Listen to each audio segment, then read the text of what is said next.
Hello, traveler. Hope you are doing well. In today's topic, we will be going over something I like to call the before and after effect. Vocabulary word of the day is Zabernism, the abuse of military power or intimidation. This word is a noun. Let's get straight into it. Now, when I say the before and after effect, I don't just mean it literally, but consciously.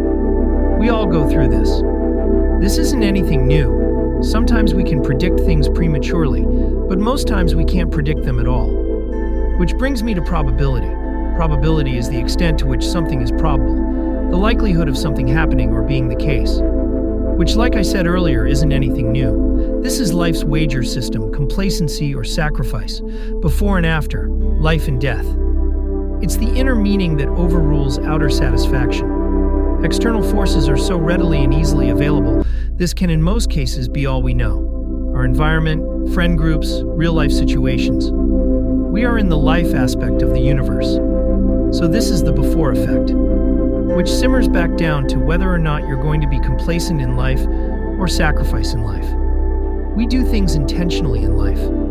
We have things around us that want your energy, purposefully at that.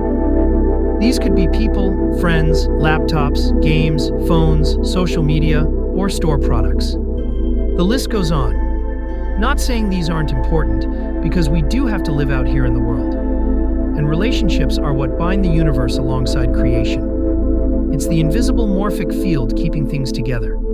So, excluding the things that we need to survive as humans for a moment. Insert technology. Technology is literally physically, emotionally, mentally, and spiritually distracting us. So much so that it is the modern norm. So you're also telling me that the modern norm is to be distracted? No, technology is telling you to do so. Although boredom is the culprit, do you have enough mental strength to come to terms with accepting boredom for what it truly is? Known as the state of feeling bored, which is something that us humans feel. Anything that has and can express feeling is conscious. So the word boredom has consciousness. This is a deeper dive into what can be obtained in this emotional state. We think of being bored in a bad light, which has been conditioned into us, that I may add. We look for ways to fulfill this boredom externally, instead of actually setting in boredom while being aware that you are actively bored. I want to ask you a question. When was the last time you had all your thoughts collected and organized in your head? In such a way that you were able to recall events that may have happened in your life, as well as information that you have obtained through certain experiences, fluently and without error. I know, right? It's because these forces are pulling us away from our inner selves. Technology has been using time to its advantage. Why?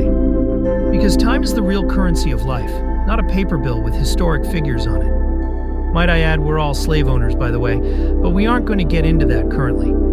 Technology is a force. Force creates energy. Energy creates life. Hence also why some people are susceptible to being drawn to more extreme ideologies you might or might not agree with. Keep in mind that overexposure to these has critical impacts emotionally and mentally, which could be outwardly portrayed in real waking life. The force is overexposure, which creates extreme ideologies. These ideologies represent you externally, and then people's perceptions are made up already. You see how that works? And staying in these cycles damages what and who you really are. This is complacency, being stuck in the befores of life, even down to the mindset. This is limiting, not unlimited. Unlimited is infinite. If something is limited, this means it can't go any further than a certain fixed point. Does this mean it will ever get past the certain point projected? No, it will never get past that point. But the fact that there's such a thing as an entity being unlimited means it's been achieved and observed before. Insert infinity. When you think about it, death is infinite. It completes a cycle. What else is infinite? Consciousness. You will always be bored. So instead of shrugging it off, let's stay in boredom. Now we have entered the after effect. Sacrifice the energetic urge to fulfill boredom with stillness and mindfulness. Setting in boredom gives your inner self time to be one with your brain and heart. This creates coherence between the two, which produces a frequency at which the universe participates in. Hear and listen to what your real intentions are internally, not what things are telling you externally. It could be quiet. You might even hear a slight hum or a ring, but for the most part, it won't sound like anything. And that's the point of listening to the silence. The strongest things that happen unspokenly. It's the silence and emptiness that allow things to be influenced, sometimes routinely.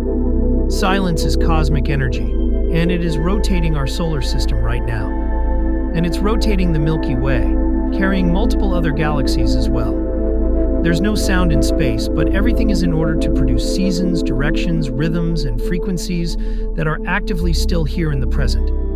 And we are able to leverage that here on Earth as well. As above, so below.